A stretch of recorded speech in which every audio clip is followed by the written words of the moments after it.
Alright, welcome to episode 2 of Tuesdays with Tanner. Question a lot of people have been asking online or just asking in person is buying versus renting. What are the pros, what are the cons? I'm about to walk into the Beans and Brew, as you can see through the dirty window behind me, and actually have a meeting on this exact topic. So I'll get back with you as soon as the meeting's done and let you know how it went. Alright, so we're out of the meeting. The meeting went well. We're going to start looking at houses this week. So buying versus renting, like I said, is the topic for today, and it flowed really well into today's meeting. So a question that's posed a lot online or in person or anything like that is, should I buy or should I rent? Well, what do I do? You know, what's better for me? And obviously I'm in real estate, so people think my my opinion is a little biased.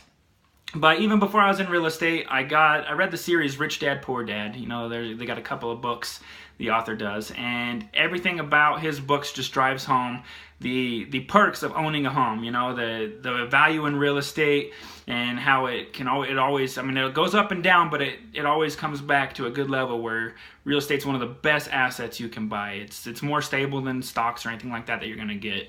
And people are always going to want land. They're always going to want a home. And with, you know, the population always growing, there's always a demand for it.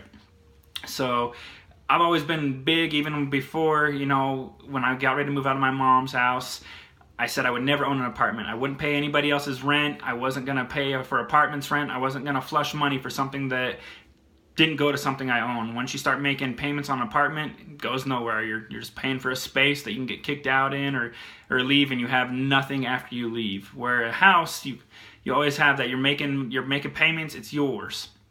And you have equity in that. You know, you own something, a good asset. So I'm more on that side of things. Obviously, I'm in real estate, but I've always had that mindset. How we got kind of started on this is they asked the same question. Do I rent or do I own? And they had a lot of people giving good feedback on there. A lot more people. I don't know that I've seen anybody on there actually say that renting's a better option. But I told them, I says, let's make an informed decision on what works for you. So sent them a message and told them, you know, get in touch with my lender.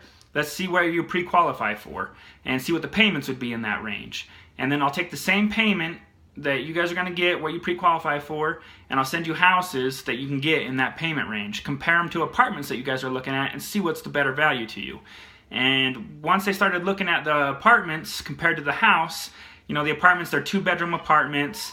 They're 800 to 900 square feet. They don't offer a garage. They don't offer anything else. They're looking at the houses. You're getting 3 to 4 bedroom houses with 2 bathrooms, a 2-car garage, a yard that you can go into. You don't have somebody above you, you know, stomping all the time or kids screaming at night all the time. The house is yours, and you got a lot of freedoms in that. And so they said that was a huge, big reason why they ended up going toward starting to look for homes and starting the buying process, is just seeing that you can get, you know, twice the amount of home as you can the apartment. It's yours and the freedoms that it gives you. And that was just a really big reason. And they didn't realize that, you know, for what they could pre-qualify for, it could get them that house. So this is a big question that a lot of people ask. If you're kind of wondering the same thing, should I buy or should I rent? Get in touch with me anytime. It's, you know, it takes pretty much no time for the lenders to go through, run a pre-qualification on you, tell you what kind of payment you'd be making. We can show you a couple houses. And if you want to get into any of those houses, we can start looking. Or if you decide to keep renting, then, and you know, no harm, no foul right there. You just keep renting. So it was a great meeting today. Like I said, I'll keep you guys following along on the journey as we start buying or looking for a house to buy. And we'll go from there. Thanks for joining in, and thanks for everybody last week and this week who watches and gives me feedback. I appreciate it.